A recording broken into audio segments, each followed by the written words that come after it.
ইয়াহইয়া আলাইহিস সালাম সেই নবী যার নাম আল্লাহ পাক নিজে রেখেছেন, সুবহানাল্লাহ। তিনি সাইয়্যেদ ছিলেন, নেতা ছিলেন, নবী ছিলেন।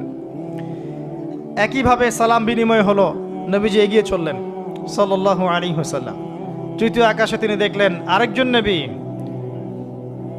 তাকে বলা হলো তিনি হচ্ছেন ইউসুফ আলাইহিস সালাম, যাকে পুরো পৃথিবীর অর্ধেক সৌন্দর্য দেওয়া হয়েছে।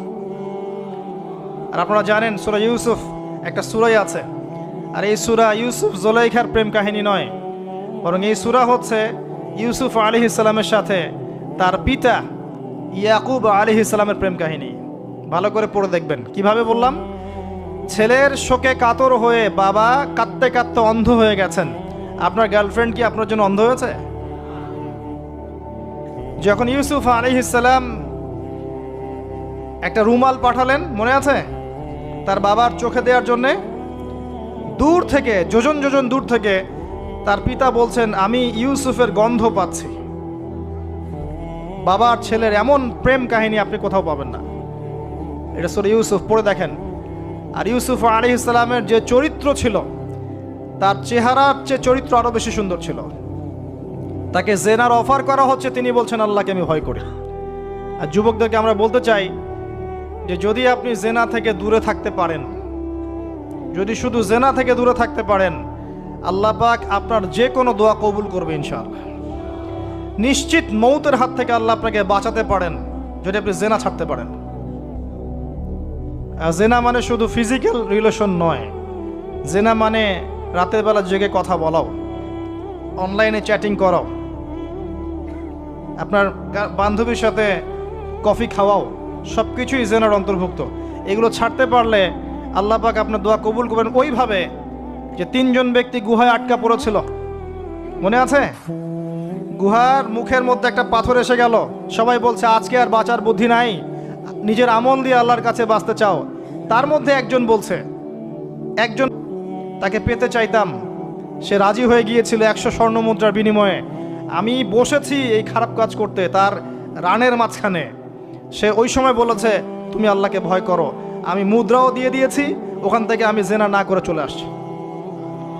আল্লাহ এই কাজ যদি তোমার পছন্দ হয়ে থাকে, আজকে এই মৃত্যুর হাত থেকে আমাকে বাঁচাও। ওই পাথর সরে গেল। এটা দলিল দিলাম, জেনা ছাড়তে পারলে আপনার দোয়া, যে কোনো দোয়া আল্লাহ কবুল করবে ইনশাআল্লাহ। শুধু তাই নয়, আরশে আজিম আল্লাহ পাকের সবচেয়ে বড় সৃষ্টি, এর নিচে আল্লাহ পাক 7 শ্রেণীর মানুষকে ছায়া দিবেন।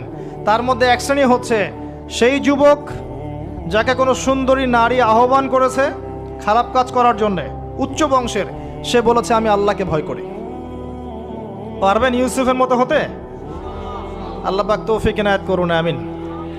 আপনি জেনা থেকে দূরে থাকেন, আল্লাহ পাক আপনার ঘরে খাদিজা রাদিয়াল্লাহু আনহার মতো মেয়ে দিবেন ইনশাআল্লাহ।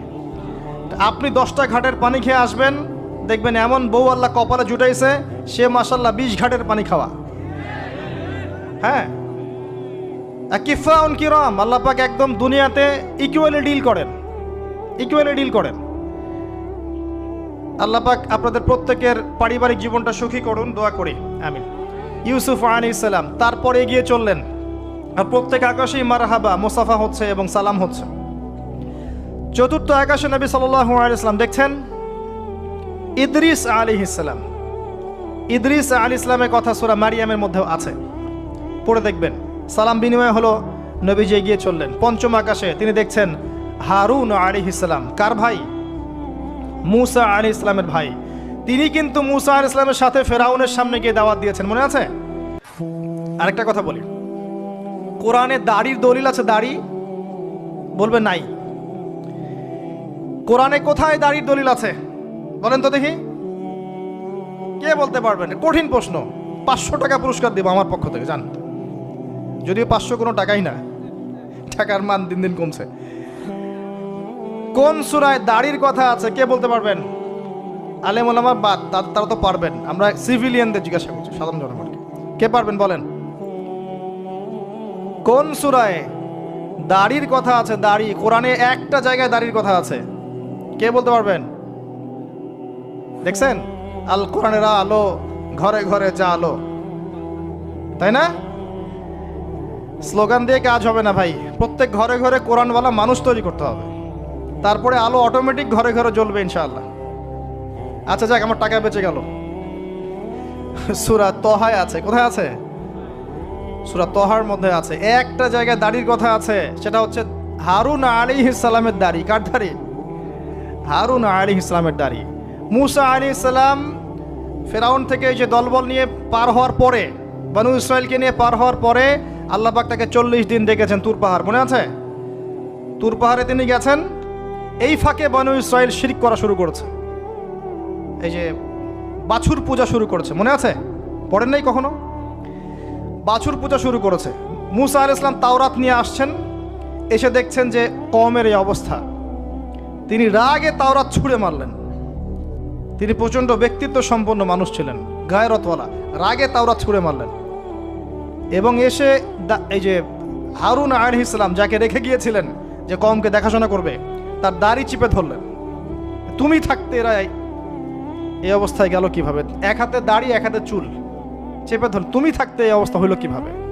সূরা তহা পড়ে দেখেন। তখন হারুন আলাইহিস সালাম বলছেন যে হে আমার ভাই, আমার দাড়ি আর চুল ধরো না, এই একটা জায়গায় আছে।